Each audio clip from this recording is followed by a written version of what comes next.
George Whitfield made a greater impact in his ministry in America than in England. And in the 18th century, apart from the monarchy, he was perhaps the best known name on the whole of the East Coast. Virtually every man, woman, and child had heard the great itinerant preach at least once. He preached over 18,000 sermons in the course of his life. And at the age of 55, in 1770, he was still preaching regularly despite ill health.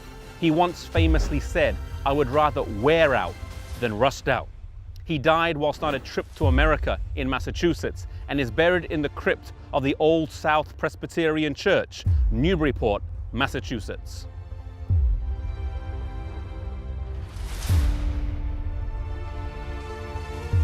John Wesley, on the other hand, chose to stay here in England, and through the course of his long ministry, he would have a huge impact here. After he settled in London, John Wesley lived in this house here. However, he spent most of his time away from here, traversing the country on horseback, preaching and visiting the numerous small Bible study groups that he had set up. Through the course of his life, it is estimated that he traveled over 240,000 miles on horseback, often reading as he rode so as not to waste time.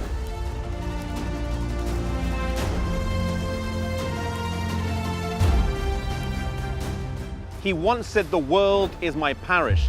These words are engraved on his statue outside his home. He explained this by saying that wherever he was in the world, it was his duty to witness and minister there. Prayer was an integral part of John Wesley's life, and he wanted a special place to pray, so he had an extension built on the back of his house. You can see it today around the back, protruding out the back. You know, sometimes today, those of us who own houses, we sometimes will build a bigger kitchen, a bigger living area, or a bigger garage if we have some money. And yet Wesley took the time and money that he had to build a special place dedicated for prayer. This room is sometimes called the engine room of Methodism, and you can visit it today and pray there where John Wesley used to pray every day.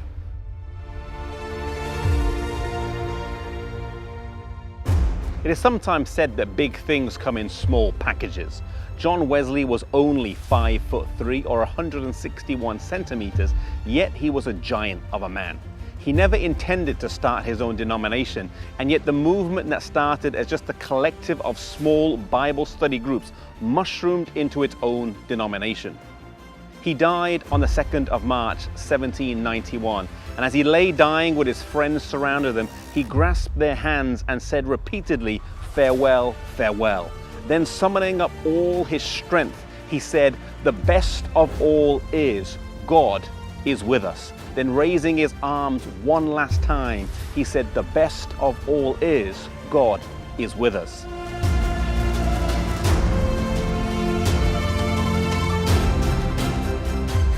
To Wesley, it was granted to arouse the church in England from a state of stagnation and backsliding. And yet he was faithful in this duty. Two things that stand out from his life and ministry are the importance of the preaching of the word and the importance of small group Bible study. These two methods, I believe, divinely ordained, if done today, will cause the same revival in our lives and ministry that they caused back then. Wherever you are, whether it's preaching the word in your home church or in your home area, or whether it's doing small group Bible study in your family or in your home or in your workplace or amongst your friends, be faithful in doing these things, for that we can have the same revival that Wesley had several hundred years ago, and God can use those methods again today in our lives.